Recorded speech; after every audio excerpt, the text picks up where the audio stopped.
पछिल्लो 24 घण्टामा 8,203 संक्रमित थपिए, 196 जनाको मृत्यु। त्रिवीमा परीक्षा नै नलिई माथिल्लो तहको कक्षा सञ्चालन। केपी ओलीलाई फकाउन थाले प्रचण्ड, बाबुराम अध्यक्ष मानेर हिँड्न तयार।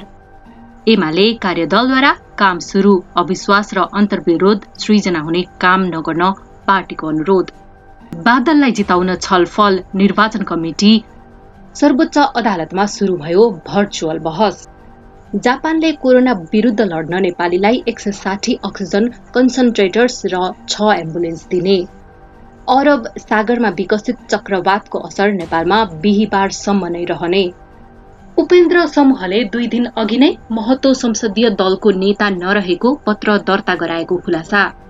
महामारीमा स्वास्थ्य सामग्री पाउनको लागि पावरको भर। नेपालमै अक्सिजन ग्यास सिलिन्डरको उत्पादन परीक्षण सफल। भारतमा संक्रमितको उपचारमा खटिएका 50 डाक्टरको एकै दिन कोरोनाकै कारण मृत्यु। सर्वोच्चको अन्तिम आदेश, मास्क नलगाउनेलाई जरिवाना नलिनु। प्यालेस्टाइनको हमलापछि लेबनानबाट पनि इजरायलमाथि आक्रमण। इजरायललाई लिएर अमेरिकी डेमोक्रेटिक पार्टीभित्र विवाद बढ्दै।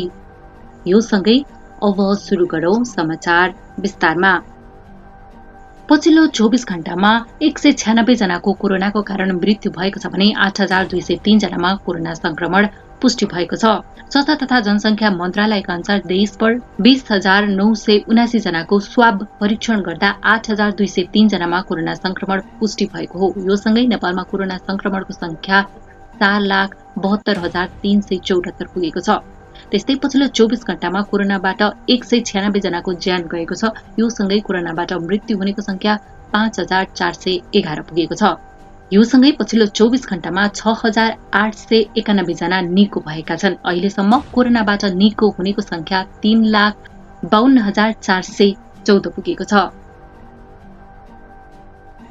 कोरोना महामारीका कारण तोकिएको मितिमा परीक्षा हुन नसकेपछि त्रिभुवन विश्वविद्यालयले माथिल्लो तहको पठन पाठन सुरु गरेको छ। परीक्षा सञ्चालन हुन नसके पनि पठन पाठन जारी राख्न अनलाइन माध्यमबाट माथिल्लो तहको कक्षा सञ्चालन गरिएको त्रिवीका परीक्षा नियन्त्रक पुष्पराज जोशीले बताए। सिकाइ प्रक्रिया नगरियोस् भनेर सहजीकरण गरिएको र परिस्थिति अनुकूल भएपछि परीक्षा सञ्चालन गर्न सक्ने गरी तयारी अवस्थामा बसेको नियन्त्रक जोशीको भनाइ छ। यसअघि सेमेस्टर प्रणालीका विद्यार्थीको मात्र कक्षा सञ्चालन भएकोमा अब वार्षिक प्रणालीका विद्यार्थीको पनि अनलाइन माध्यमबाट कक्षा सुरु भएको छ। जोशीले भने स्नातक र स्नातकोत्तर तहको सेमेस्टर र वार्षिक प्रणाली दुवैको कक्षा सञ्चालन अनलाइन माध्यमबाट सम्भव भएको ठाउँमा सञ्चालन गर्ने र परिस्थिति अनुकूल भएपछि परीक्षा सञ्चालन गर्ने गरी तयारी गरेका छौं। परीक्षा सञ्चालन कसरी गर्ने भन्ने विषयमा यही शुक्रबार बस्ने बैठकले निर्णय गर्छौं। त्रिभुवन विश्वविद्यालयले वार्षिक परीक्षा प्रणालीमा अध्ययनरत विद्यार्थीको पठन पाठन अनलाइन माध्यमबाट सञ्चालन गर्ने तयारी गरेको छ। वार्षिक प्रणालीको पठन पाठन अनलाइनबाट त्यति प्रभावकारी बनेको छैन। इन्टरनेट र अन्य प्रविधिको सहज पहुँच हुन नसकेका कारण विद्यार्थी पनि सीमित मात्र उपस्थित हुने गरेका छन्। अहिले स्नातक तह प्रथम वर्षमा 2 वटा समूह देखिएपछि यसलाई मिलाउन पनि अघिल्लो समूहका विद्यार्थीलाई परीक्षा नै नलिई दोस्रो वर्षको अध्ययन सुरु गरिएको हो। पुरानो पहिलो वर्षको परीक्षा कोरोना भाइरसका कारण अन्तिम समयमा आएर स्थगित गरिएको थियो। स्नातक तहका नयाँ विद्यार्थीको पनि चैतदेखि पठन पाठन सुरु भएको छ। पुराना स्नातक तह प्रथम वर्षका विद्यार्थी भर्ना भएको 19 महिना भइसकेको छ। उनीहरूको समय खेर जान नदिन दोस्रो वर्षको अध्यापन सुरु गरिएको हो। मुलुकको राजनीतिक नेकपा एमाले अध्यक्ष तथा प्रधानमन्त्री केपी शर्मा ओलीको वरिपरि घुमिरहेको छ। गत बिहिबारसम्म नेपाली कांग्रेस, माओवादी केन्द्र, जनता समाजवादी पार्टीदेखि एमालेकै केही शीर्ष नेताहरू केपी ओली सरकार ढाल्न प्रयासरत रहे, तर सफल हुन नसकेपछि अहिले फेरि मुलुकको राजनीतिको बागडोर पनि ओलीकै हात परेको छ। प्रधानमन्त्री ओली पछिल्लो समय जनविश्वास गुमाउँदै गएको विश्लेषकहरू बताउने गर्थे। विपक्षी गठबन्धनको बलले प्रधानमन्त्री ओलीलाई हटाउन नसकेपछि अहिले राजनीतिले नयाँ मोड लिन थालेको छ। माओवादी केन्द्रले खुलेर नै जनतासँग सुझाव माग्न थालेको छ। पार्टी कसरी चलाउने भन्दै आफ्नो गल्ती स्वीकार्दै सुझावहरू माग्ने अवस्थामा पुष्पकमल दाहाल प्रचण्ड पुगेका छन्। डाक्टर बाबुराम भट्टराई, जो प्रधानमन्त्री ओलीको सबैभन्दा खरो आलोचक थिए, उनी बाबुराम गुपचुप प्रधानमन्त्री निवास 2 पटक पुगेर प्रधानमन्त्री बन्ने चाहना राखेका छन्। अहिले आफ्नै पार्टी जसपामै आफ्नो पकड राख्न नसकेपछि भट्टराई एमालेसँग पार्टी एकीकरण गरेर अघि बढ्ने प्रस्ताव बोकेर प्रधानमन्त्री निकट नेताहरूसँग छलफल गरिरहेको स्रोतहरूको भनाइ छ। पार्टी एकीकरण गर्ने बाबुरामको प्रस्तावको जवाफमा ओलीले तपाईले कम्युनिस्ट छाडिसकेकाले कसरी सम्भव छ भनेर प्रश्न गरेको बालुवाटार स्रोतको भनाइ छ। ओलीको शंका मेटाउन डाक्टर भट्टराई हृदय त्रिपाठीको उदाहरण दिँदै आफू कम्युनिस्ट विचारधारामा फर्कने बताए। ओलीलाई नै अध्यक्ष मानेर पार्टी एकीकरण गर्न र ठूलो कम्युनिस्ट पार्टी बनाउन प्रचण्ड र डाक्टर भट्टराई तयार भएका छन्। माओवादीका शीर्ष नेताहरू पनि एमालेमा गएका र आगामी निर्वाचनमा खस्कदो जनविश्वासको परिणाम राम्रो नआउने विश्लेषण गर्दै ओलीलाई अध्यक्षको रूपमा स्वीकारेर अघि बढ्न प्रचण्ड पनि तयार भएको स्रोतको दाबी छ। एकीकरणको प्रस्तावमा हिँडेका प्रचण्डदेखि डाक्टर बाबुराम भट्टराई अहिले ओलीको चर्को आलोचना गर्न छाडेका छन्। तर यस विषयमा ओली, प्रचण्ड र बाबुरामले कुनै प्रतिक्रिया दिइसकेका छैनन्। तर औपचारिक निर्णय पनि भएको छैन।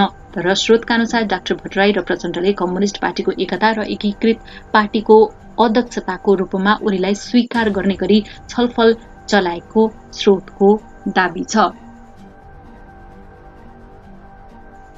पार्टी विवाद समाधान गर्न एमाले गठन गरेको कार्यदलले अविश्वास, असहयोग र अन्तर्विरोध सृजना हुने काम कुराबाट अलग रहन पार्टी पम्तीबाट आग्रह गर्ने निर्णय गरेको छ। प्रधानमन्त्री कार्यालय सिंहदरबारमा मंगलबार बसेको कार्यदलको पहिलो बैठकले पार्टीलाई एकताबद्ध बनाउन आग्रह गर्ने निर्णय गरेको कार्यदलमा नेपाल पक्षका संयोजक भीम रावलले जानकारी दिए। बैठकले कार्यक्षेत्र, कार्यविधि र आचार संहिता तुरन्त तयार गरी लागू गर्ने सहमति गरेको छ। पार्टीमा देखिएका समस्या यथोचित रूपमा समाधान गर्दै पार्टी पम्तीलाई एकताबद्ध रूपमा अगाडि बढाउन कार्यदलले सबैसँग सहयोग र सद्भावका लागि आग्रह गरेको छ। कार्यदलका अर्का सदस्यका अनुसार पहिलो दिनको बैठकमा आचार संहिता लगायत सामान्य विषयमा छलफल भएको छ। आज बस्ने बैठकमा विषय केन्द्रित छलफल हुने ती सदस्यले बताए। पार्टी एकता र समझदारीलाई वृद्धि गर्न तथा एक आपसमा अविश्वास, असहयोग र अन्तर्विरोध सृजना हुने काम कुराबाट अलग रहन पार्टी पम्तीबाट आग्रह गर्ने निर्णय गरेको छ। नेकपा एमालेको निर्वाचन परिचालन कमिटी प्रधानमन्त्री केपी शर्मा ओलीलाई भेट्नका लागि बालुवाटार जाने भएको छ। यही जेठ 6 गते हुने राष्ट्रसभा सदस्य उपनिर्वाचनका उम्मेद्वार तथा गृह मन्त्री समेत रहेका रामबहादुर थापा बादललाई चुनाव जिताउने छलफलका लागि कमिटी सदस्यहरू प्रधानमन्त्रीलाई भेट्न जान लागेका हुन्। निर्वाचन कमिटिको संयोजकमा कृष्ण गोपाल श्रेष्ठ रहेका छन्। कमिटिमा एमालेका बागमती प्रदेश कमिटी अध्यक्ष आनन्द पोखरेल, नेताहरू कृष्ण राई, गोकुल बास्कोटा, मनोज थापा लगायत छन्। बादलले चुनाव जित्ने ती सदस्यहरूको दाबी छ। बादलले नेता माधव कुमार नेपाललाई भेटेका थिए। ओली पक्ष नेपाल पक्षलाई बादललाई नै भोट हाल्ने अवस्था बनाउन लागि परेको नेताहरू बताउँछन्। सर्वोच्च अदालतमा भर्चुअल बहस सुरु भएको छ। शुक्रबार सर्वोच्च अदालतको पूर्ण बैठकले कोरोना नियन्त्रण गर्न र यसबाट बच्न भन्दै भर्चुअल बहसको व्यवस्था मिलाउन प्रशासनलाई भनेको थियो। सोही निर्णय अनुसार भर्चुअल बहस सुरु गरिएको सर्वोच्च अदालतका सहप्रवक्ता देवेन्द्र ढकालले जानकारी दिए। न्यायाधीश अनिल सिन्हाको एकल इजलासबाट सर्वोच्च अदालतले भर्चुअल बहसको सुरुवात गरेको थियो। उक्त इजलासमा 6 वटा निवेदकहरूको सुनवाई भएको थियो।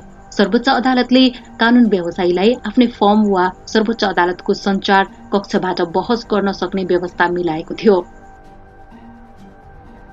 जापानले कोरोना महामारी विरुद्ध लड्न नेपाललाई सहयोग स्वरूप 160 वटा अक्सिजन कन्सन्ट्रेटर्स र 6 वटा एम्बुलेन्स दिने घोषणा गरेको छ। नेपालका लागि जापानका राजदूत किकुता युताकाले उक्त जानकारी दिएका हुन्। उनका अनुसार ती स्वास्थ्य सामग्री र एम्बुलेन्स अर्को महिना नेपाल आइपुग्छ। ती सामग्रीहरू कोरोना संक्रमितको उपचारमा निकै उपयोगी हुने उनले बताएका छन्। कन्सन्ट्रेटर्स र एम्बुलेन्स नेपालका 58 वटा अस्पताललाई दिने जनाइएको छ। स्पेनिस सहयोग निकायका प्रमुख सहितको टोली सहयोग सामग्री लिएर बिहिबार काठमाडौँ आउने भएका छन्। परराष्ट्र मन्त्रालयका अनुसार उनीहरू स्पेनको एयरबियन एयरलाइन्सको विमान चार्टर गरी काठमाडौँ आउन लागेका हुन्। स्पेनका विदेश मन्त्री गोन्जालेन्सले कोरोना भाइरस नियन्त्रण तथा रोकथाममा नेपाललाई सहयोग गर्न भेन्टिलेटर्स र अन्य स्वास्थ्य उपकरण पठाउने घोषणा गरेका थिए। फर्कदा उक्त जहाजमा नेपालमा रहेका 40 जना स्पेनी नागरिकलाई लगिने जनाइएको छ। अरब सागरमा विकसित चक्रवातको असर नेपालमा पर्सिसम्म नै रहने मौसमविदले बताएका छन्। मौसमविद शान्ति कडेलका अनुसार मंगलबार दिनभर नै काठमाडौँ उपत्यकासहित देशभरको मौसम बदली भएको छ। अहिले मुगु, नवलपरासी, चितवन, सिन्धुली, सङ्खुवासभा, ताप्लेजुङ र झापा लगायतका क्षेत्रमा पनि परिरहेको मौसमविद कडेलले जानकारी दिनुभयो। काठमाडौँ उपत्यकामा दिउँसो हल्का पानी परेको छ, फेरि पनि हल्का पानी पर्ने सम्भावना रहेको मौसमविद कडेलले बताउनुभयो। काठमाडौँमा केही बेर घाम लागे पनि फेरि बदली हुने उहाँको भनाइ छ। बिहीबार पनि देशभरकै मौसम यस्तै रहनेछ। विशेष गरी पश्चिमी क्षेत्रमा चक्रवातको असर धेरै पर्ने अनुमान छ। त्यस्तै मौसममा आएको खराबीका कारण हिमाल आरोहण प्रभावित भएको छ। मौसम पूर्वानुमान महाशाखाले उच्च हिमाली क्षेत्रमा उच्च वेगको हावाहुरीको सम्भावना रहेकाले पर्वतारोहण नगर्न र नगराउन आग्रह गरेको छ। संसदीय दलका नेता चयन विषयले जसपामा विवाद चर्किएको छ। पार्टी अध्यक्ष महन्त ठाकुर र उपेन्द्र यादव बीच महत्वको संसदीय दलको नेता पद खारेज गर्न सहमति भएको बनाइए पनि ठाकुरले संसद सचिवालयमा उनी नै नेता रहेको जानकारी गराएपछि विवाद थप चर्किएको हो। उसो त उपेन्द्र यादवले पनि 2 दिन अघि नै महतो संसदीय दलको नेता नरहेको जानकारी सचिवालयलाई गरेका थिए। पार्टीको संसदीय दलको विधान नबनेको र कार्यकारिणी समितिबाट पनि अनुमोदन भइ नसकेकाले कसैलाई दलको नेता चयन नगरिएको जानकारी यादवले जेठ 2 मा नै गराएको पत्र बाहिरिएको हो। आइतबार डाङ्की एमाले संसद गंगा चौधरीको काठमाडौँ शान्तिनगर स्थित डेरामा 5 थान अक्सिजन सिलिन्डर भेटिएको विषय चर्चामा रह्यो। अस्पतालमा रहेका जनताले अक्सिजन नपाइरहेको बेला चीनले अनुदानमा दिएको अक्सिजन सिलिन्डर संसदले घरमा राखेको भन्दै उनको व्यापक आलोचना समेत भयो। दाङमा कोरोना महामारी भयावह रहेको र अक्सिजन चरम अभाव भएको भन्दै लहमी अस्पतालका लागि उक्त अक्सिजन जोहो गरिएको संसद चौधरीले प्रतिक्रिया दिन्। हामी दाङमा केही संसदले स्वास्थ्यकर्मीलाई भेटेर अक्सिजन र स्वास्थ्य सामग्री उपलब्ध गराउन अनुरोध गरेका थियौं। उनी भन्छन्, सोही बमोजिम स्वास्थ्य सेवा विभागबाट प्राप्त अक्सिजन सिलिन्डर र अन्य स्वास्थ्य सामग्री मेरो निवासमा राखिएको हो। चौधरीले सोमबार लहमी अस्पतालमा अक्सिजन पुर्याएकी छिन्, तर चीनबाट ल्याइएको अक्सिजन वितरणका लागि बनाइएको विवरणमा लहमी अस्पतालको नाम नै छैन। भारतमा गत आइतबार एकै दिन कोरोना भाइरसका कारण 50 डाक्टरको मृत्यु भएको छ। कोरोना भाइरसबाट संक्रमित बनेका मानिसहरूको उपचारमा खटिएका डाक्टरहरूको मृत्यु भएको एनडीटीभीले जनाएको छ। इन्डियन मेडिकल एसोसिएसनका अनुसार आइतबार 50 डाक्टरको मृत्यु भएसँगै हाल भारतमा झण्डै 1000 डाक्टरको कोरोना कहरमा मृत्यु भएको छ। गत वर्ष 636 डाक्टरको मृत्यु भएको थियो भने दोस्रो लहरका क्रममा यसपटक 244 डाक्टरको ज्यान गइसकेको हो। यसैबीच भारतमा कोरोनाको प्रभाव घट्दै गएको देखिएको छ। सोमबारदेखि भारतमा संक्रमितको मामिला 3 लाख मुनि पुगेको छ। 25 दिनपछि संक्रमित दरमा कमी आएको भारतको स्वास्थ्य मन्त्रालयले जनाएको छ। नेपाल विज्ञान तथा प्रविधि प्रतिष्ठान नास्टले नेपालमा पहिलो पटक अक्सिजन ग्यास सिलिन्डरको उत्पादन परीक्षण गरेको छ। कोभिड-19 को महामारी फैलिएको र अक्सिजन सिलिन्डरको अभाव भइरहेका बेला नयाँ सिलिन्डर निर्माण गरी परीक्षण गरिएको हो। शिक्षा मन्त्री कृष्ण गोपाल श्रेष्ठले उत्पादनको अवलोकन गरी परीक्षणको शुभारम्भ गरे। मन्त्री श्रेष्ठले सिलिन्डर उत्पादन गर्न सक्ने अवस्थाबारे जानकारी लिएपछि अक्सिजन बनाउन प्रयोग हुने जियोलाइटको अभाव पूर्ति गर्न सरकार गम्भीर रूपमा लाग्ने बताउँदै नास्टले अझै धेरै आविष्कार गर्न बाँकी रहेको जनाए। सो क्रममा सरकारको पूर्ण सहयोग हुने उनको प्रतिबद्धता थियो। मन्त्री श्रेष्ठले ठूला अस्पतालमा अक्सिजन उत्पादन प्लान्ट नहुनु विडम्बना भएको भन्दै भने विगतमा अस्पताल सञ्चालन अनुमति दिँदा अक्सिजन प्लान्टको व्यवस्था अस्पतालभित्र अनिवार्य हुनुपर्ने नियम बनाइएको भए आज अभावको समस्या भोग्नुपर्ने थिएन। परीक्षण सफल भएसँगै अब नेपालमा प्रेसर धान्न सक्ने सिलिन्डर उत्पादन गर्न विभिन्न कम्पनीलाई अनुमति दिइनेछ। नास्टका प्रविधि संकाय प्रमुख डाक्टर रविन्द्र ढकालले अब उत्पादन गर्ने कम्पनीसँग छलफल गरी व्यावसायिक उत्पादन गर्न अनुमति दिने बताए। उनका अनुसार नेपालमा पाइने सिलिन्डरको न्यूनतम मूल्य करिब 15,000 पर्ने भए नास्टको प्रविधि प्रयोग भएका सिलिन्डरको करिब 10,000 भन्दा कम मूल्य पर्नेछ। सर्वोच्च अदालतले मास्क नलगाएर घर बाहिर निस्कने व्यक्तिलाई जरिवाना गर्ने, होल्डिङ सेन्टरमा राख्ने काम नगर्न अन्तिम आदेश जारी गरेको छ। न्यायाधीश दीपक कुमार कार्कीको इजलासले यस्तो आदेश जारी गरेको हो। कोरोना संक्रमण नियन्त्रणका लागि भन्दै प्रहरीले निषेधाज्ञाको समयमा मास्क नलगाउनेलाई जरिवाना तिराउने र घर बाहिर निस्कनेलाई केही समय उभ्याएर होल्ड गरेर राख्ने गरेको थियो। यस्तो काम संविधान तथा संक्रमक रोग ऐन 2020 को दफा 4 को व्यवस्थाको प्रतिकूल भएको सर्वोच्चको ठहर छ। संक्रमक रोग ऐन दफा 4 मा ऐन अन्तर्गत भए गरेको कसुरमा कारबाही र किनार गर्ने अधिकार प्रमुख जिल्ला अधिकारीलाई हुने व्यवस्था गरेको छ। अधिवक्ता सागर पौडेल लगायतले कतिपय विपन्न नागरिकले सहज पहुँचको अभावमा मास्क नलगाई हिँड्ने गरेकाले उनीहरूलाई जरिवाना र यातना दिन नहुने मागसहित निवेदन दर्ता गराएका थिए। मास्क र सेनिटाइजरलाई निशुल्क औषधिको सूचीमा राखेर समावेश गर्न समेत उनीहरूले माग गरेका थिए।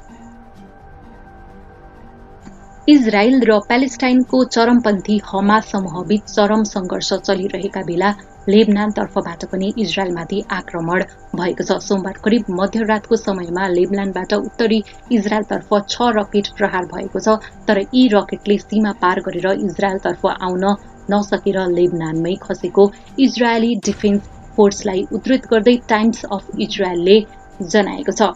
यसको जवाफमा इजरायलले पनि लेबनानतर्फ 20 भन्दा धेरै रकेट हानेको बताइएको छ।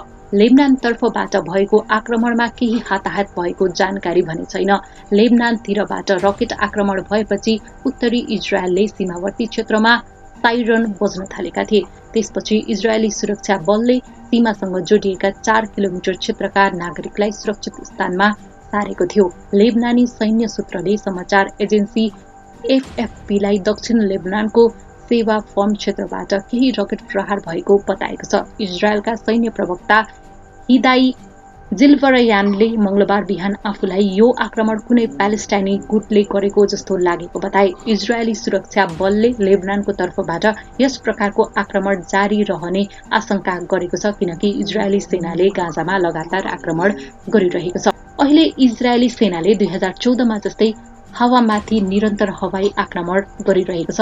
लेबनानमा तैनात संयुक्त राष्ट्रसङ्घको आन्तरिक बलले पनि दक्षिणी लेबनानको रास अल फौकर आसपासबाट रकेट हानिएको पुष्टि गरेको छ। लगत्तै राष्ट्रसङ्घीय बलले तत्काल लेबनानी र इजरायली सेना प्रमुखलाई सम्पर्क गरेर संयम रहन भनेको थियो। पछिल्लो 1 हप्तामा सीमापारी लेबनानबाट इजरायलमा रकेट आक्रमण भएको यो दोस्रो घटना हो। बिहिबार लेबनानबाट उत्तरी इजरायलमा 3 रकेट प्रहार भएका थिए, तर ती रकेट भूमध्य सागरमै खसे। लेबनानका हजिबुल्लाह लडाकुसँग इजरायल 2006 देखि लडिरहेको छ। यो गुटको दक्षिणी लेबनानमा पकड बलियो छ र उनीहरू इजरायलमाथि आक्रमण गरिरहेका छन्। लेबनानमा साना प्यालेस्टाइनी गुट पनि छन् जो इजरायलमाथि आक्रमण गरिरहेका छन्। इजरायललाई लिएर अमेरिकी डेमोक्रेटिक पार्टीभित्र विवाद बढेको छ। इजरायलले प्यालेस्टाइनमाथि गरेको आक्रमणको अमेरिकी राष्ट्रपति जो बाइडेनले कडा कदम नचालेपछि उनको पार्टीभित्र विवाद बढेको हो। केही डेमोक्रेटिक संसदहरूले बाइडेनलाई प्रभावकारी रूपमा इजरायल प्यालेस्टाइन बीचको संघर्षमा मध्यस्थता गर्न दबाब दिइरहेका छन्। केही संसदले इजरायललाई 73 करोड 50 लाख अमेरिकी डलरको हतियार सम्बन्धी सम्झौता रद्द गर्न समेत भनेका छन्।